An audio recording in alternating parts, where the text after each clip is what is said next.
وقت ہے اس وقت بیداری کا، پوری دنیا اٹھ رہی ہے، ہم پیچھے نہ رہ جائیں کہیں. یقین جان لیں اس وقت یہ جملہ دردناک جملہ ہے. شاید اتنی عمومی مجلس میں مصلحت نہ ہو کہنا، لیکن میں کہہ رہا ہوں آپ کی خدمت میں. عزیزاں، اس وقت عالمی تشیع حالت رشد و ارتقاء میں ہے. تشیع نے پورے عالم میں ترقی کی ہے، پورے عالم میں. حتی سعودی عرب میں،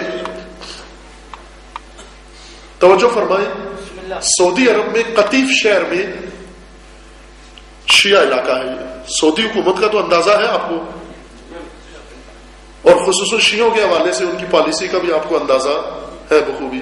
جو حج پر گئے انہیں ٹھیک ٹھاک معلوم ہے کہ کیا ہے وہ حکومت. وہی حکومت جس نے پاکستان میں بھی شیعوں کے لیے بہت بڑے مشکلات کھڑے کیے ہیں. اب اپنے ملک میں کیا کر رہی ہوگی وہ شیعوں کے اوپر. قطیف پورا شیعہ علاقہ ہے، تیل والا علاقہ ہے. ان قطیف کے مظلوموں نے ہفتے میں 2 دفعہ، جن کے اوپر خود موت کا سایہ منڈلا رہا، ہفتے میں 2 دفعہ انہوں نے غزہ کے لیے جلوس نکالا ہے. شیعوں نے، قطیف کے شیعوں نے. سعودی عرب کے حکومت میں رہنے والے ہزاروں، نیٹ پر جا کر دیکھ لیں آپ، تصویریں بھی ہیں اس کی. نہ کہ بارگاہ کے اندر یا گھروں کے اندر، روڈ پر نکلے باہر، جہاں پر روڈ پر نکلنا جرم ہے. توجہ فرمائیں، جو کہتے ہیں ہم باہر آئیں تو ذمہ دار کون ہوگا.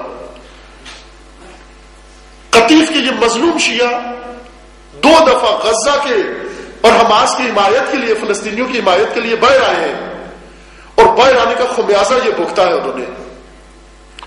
460 افراد اس وقت سعودی جیل میں ہیں.